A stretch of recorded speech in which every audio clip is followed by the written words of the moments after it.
So magpalit ta guys nan ila kuha na isda. Ay lang pa mazo na lamang. Mazo na lamang. So at least may blessing gyapon sila ng kul. Hamok-hamok gyapon nila kuha.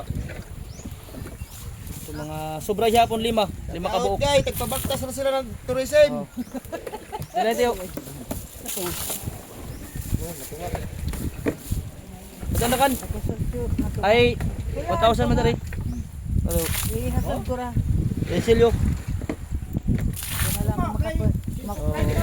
Makatuyaton ako. Dahil na guys na nato inambit sa ila. So ari na ako sa ido. Tiyo, Paul. Salamat. Salamat po. Sa ulitin. Salamat sa pagpabaktas. Oo.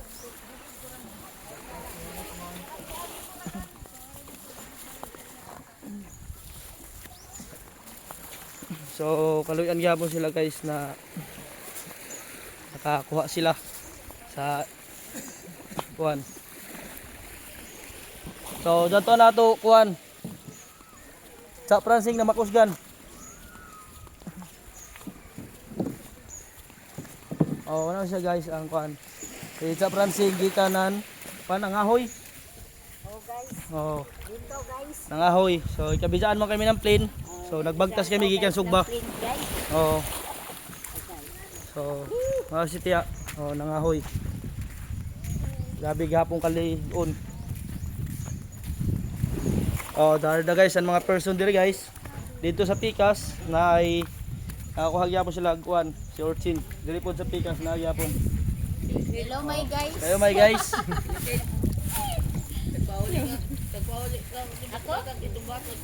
Naka sugakod man ta dito guys nan isda. So dire base isan makasugakod sa ta dire sa kabaso. Ano ko bitaw guys? Dai mo guys, piso guys. Wala ko piso. Napakuhay guys, napalang tubig. Okay. So hapit na ta. Nag-video. Cut. Hapit na ta pauli na sa bayan. So kaya nagbagtas naman talaga nakaagi man tanan isda sa ilan ni Teo. So palit ta kay para di ato panihaponon.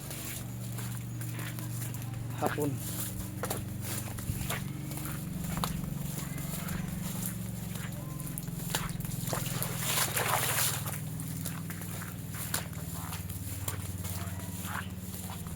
Okay, hapit na.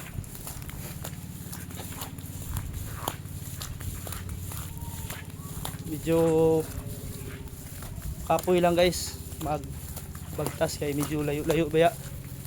Abot gihapon sa mga pila ka minuto ang bagtas. Siguro mga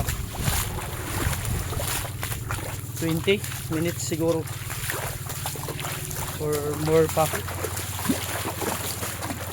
ang bagtason. So di ana.